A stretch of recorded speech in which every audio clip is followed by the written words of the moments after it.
Good evening, everyone. It's a hard time, and everyone's feeling it in different ways. And I know a lot of folks are reluctant to tune into a political convention right now or to politics in general. Believe me, I get that. But I am here tonight because I love this country with all my heart. And it pains me to see so many people hurting. I've met so many of you. I've heard your stories. And through you, I have seen this country's promise. And thanks to so many who came before me, thanks to their toil and sweat and blood, I've been able to live that promise myself. That's the story of America. All those folks who sacrificed and overcame so much in their own times because they wanted something more, something better for their kids. There's a lot of beauty in that story.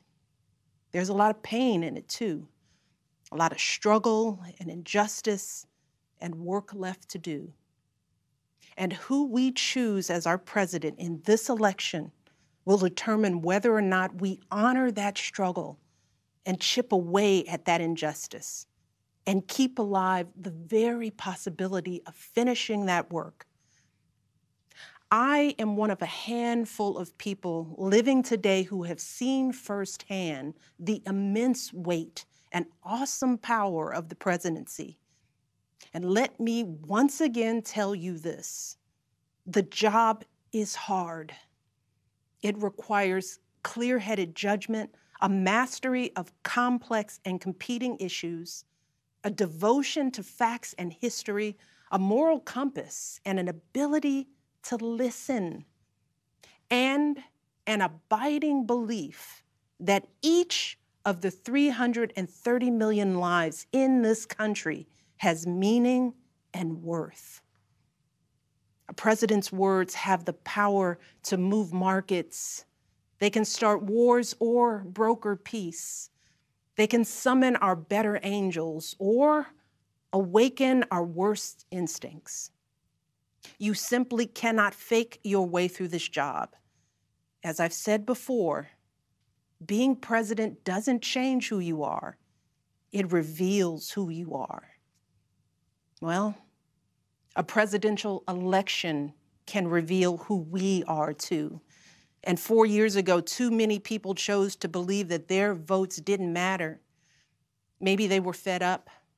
Maybe they thought the outcome wouldn't be close. Maybe the barriers felt too steep, whatever the reason. In the end, those choices sent someone to the Oval Office who lost the national popular vote by nearly 3 million votes. In one of the states that determined the outcome, the winning margin averaged out to just 2 votes per precinct. 2 votes. And we've all been living with the consequences. When my husband left office with Joe Biden at his side, we had a record-breaking stretch of job creation. We'd secured the right to health care for 20 million people. We were respected around the world, rallying our allies to confront climate change. And our leaders had worked hand in hand with scientists to help prevent an Ebola outbreak from becoming a global pandemic.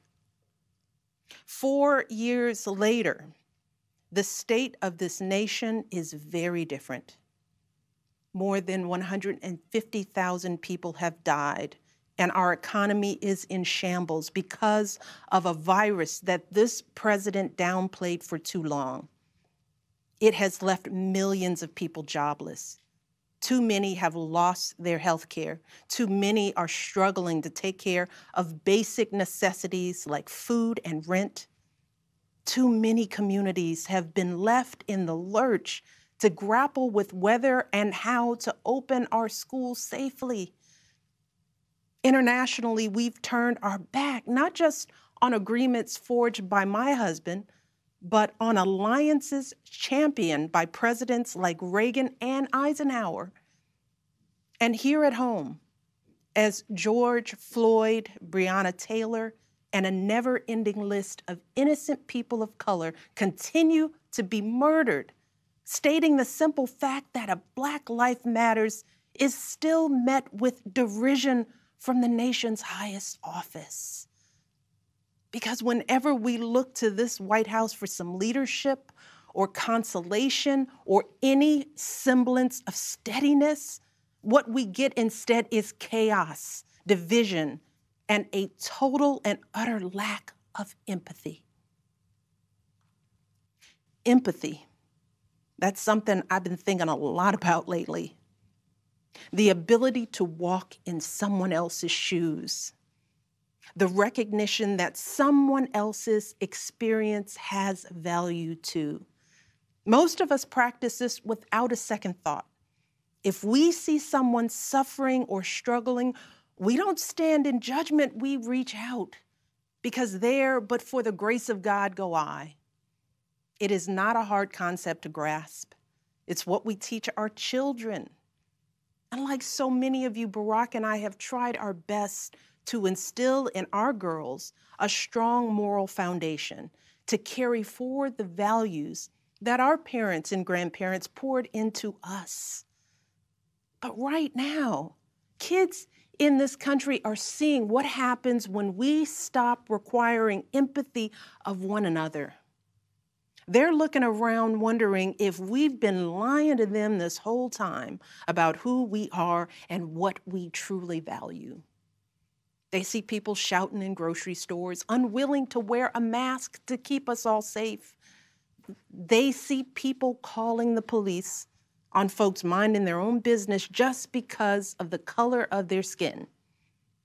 They see an entitlement that says only certain people belong here, that greed is good and winning is everything, because as long as you come out on top, it doesn't matter what happens to everyone else.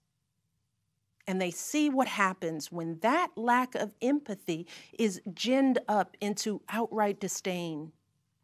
They see our leaders labeling fellow citizens enemies of the state while emboldening torch-bearing white supremacists.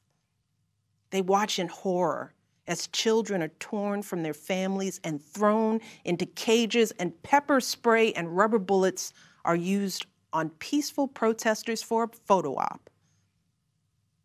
Sadly, this is the America that is on display for the next generation. A nation that's underperforming not simply on matters of policy, but on matters of character. And that's not just disappointing, it's downright infuriating.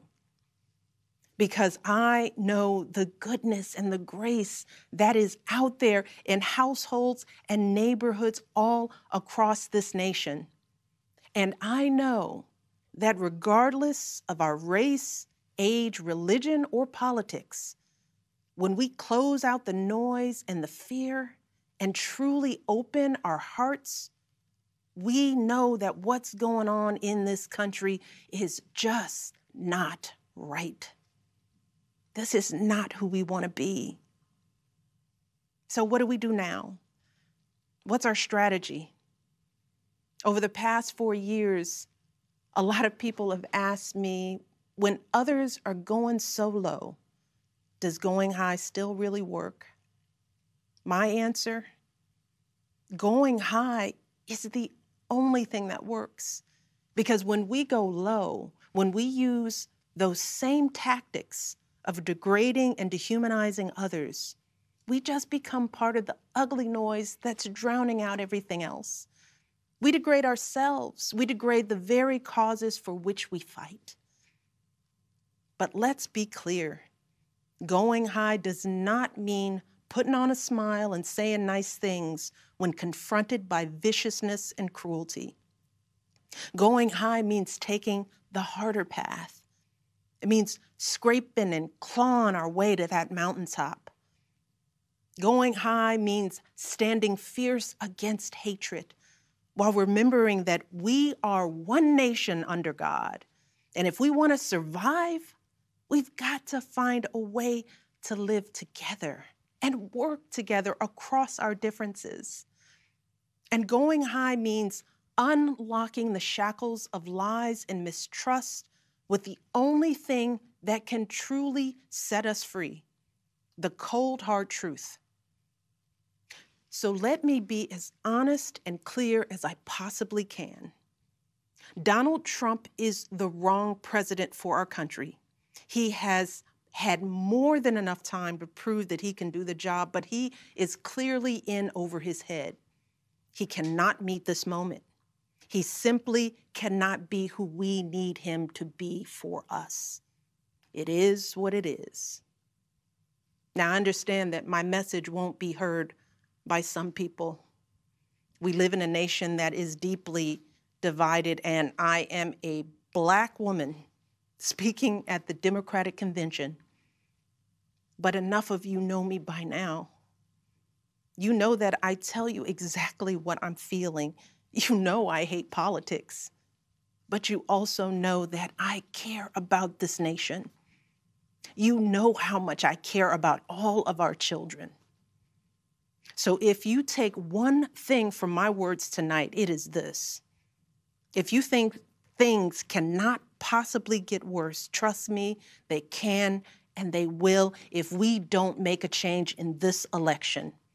If we have any hope of ending this chaos, we have got to vote for Joe Biden like our lives depend on it. I know Joe. He is a profoundly decent man, guided by faith. He was a terrific vice president. He knows what it takes to rescue an economy, beat back a pandemic, and lead our country. And he listens.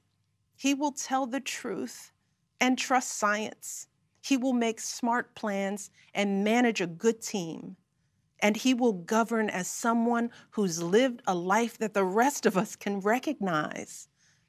When he was a kid, Joe's father lost his job. When he was a young senator, Joe lost his wife and his baby daughter. And when he was vice president, he lost his beloved son. So Joe knows the anguish of sitting at a table with an empty chair, which is why he gives his time so freely to grieving parents. Joe knows what it's like to struggle, which is why he gives his personal phone number to kids overcoming a stutter of their own. His life is a testament to getting back up. And he is going to channel that same grit and passion to pick us all up, to help us heal and guide us forward. Now, Joe is not perfect, and he'd be the first to tell you that. But there is no perfect candidate, no perfect president. And his ability to learn and grow, we find in that the kind of humility and maturity that so many of us yearn for right now. Because Joe Biden has served this nation his entire life without ever losing sight of who he is. But more than that, he has never lost sight of who we are, all of us. Joe Biden wants all of our kids to go to a good school, see a doctor when they're sick, live on a healthy planet. And he's got plans to make all of that happen. Joe Biden wants all of our kids, no matter what they look like, to be able to walk out the door without worrying about being harassed or arrested or killed. He wants all of our kids to be able to go to a movie or a math class without being afraid of getting shot. He wants all our kids to grow up with leaders who won't just serve themselves and their wealthy peers, but will provide a safety net for people facing hard times. And if we want a chance to pursue any of these goals, any of these most basic requirements for a functioning society, we have to vote for Joe Biden in numbers that cannot be ignored. Because right now, folks who know they cannot win fair and square at the ballot box are doing everything they can to stop us from voting. They're closing down polling places in minority neighborhoods. They're purging voter rolls. They're sending people out to intimidate voters, and they're lying about the security of our ballots. These tactics are not new. But this is not the time to withhold our votes in protest or play games with candidates who have no chance of winning. We have got to vote like we did in 2008 and 2012. We've got to show up with the same level of passion and hope for Joe Biden. We've got to vote early, in person if we can. We've got to request our mail-in ballots right now, tonight, and send them back immediately. And follow up to make sure they're received. And then make sure our friends and families do the same. We have got to grab our comfortable shoes, put on our masks, pack a brown bag dinner, and maybe breakfast too, because we've got to be willing to stand in line all night if we have to. Look, we have already sacrificed so much this year. So many of you are already going that extra mile. Even when you're exhausted, you're mustering up unimaginable courage to put on those scrubs and give our loved ones a fighting chance. Even when you're anxious, you're delivering those packages, stocking those shelves, and doing all that essential work so that all of us can keep moving forward. Even when it all feels so overwhelming, working parents are somehow piecing it all together without childcare. Teachers are getting creative so that our kids can still learn and grow. Our young people are desperately fighting to pursue their dreams. And when the horrors of systemic racism shook our country and our consciences, millions of Americans of every age, every background rose up to march for each other, crying out for justice and progress. This is who we still are. Compassionate, resilient, decent people whose fortunes are bound up with one another. And it is well past time for our leaders to once again reflect our truth. So it is up to us to add our voices and our votes to the chorus of history, echoing heroes like John Lewis, who said, "When you see something that is not right, you must say something. You must do something." That is the truest form of empathy. Not just feeling, but doing. Not just for ourselves or our kids, but for everyone, for all our kids. And if we want to keep the possibility of progress alive in our time, if we want to be able to look our children in the eye after this election, we have got to reassert our place in American history. And we have got to do everything we can to elect my friend Joe Biden as the next president of the United States. Thank you all. God bless.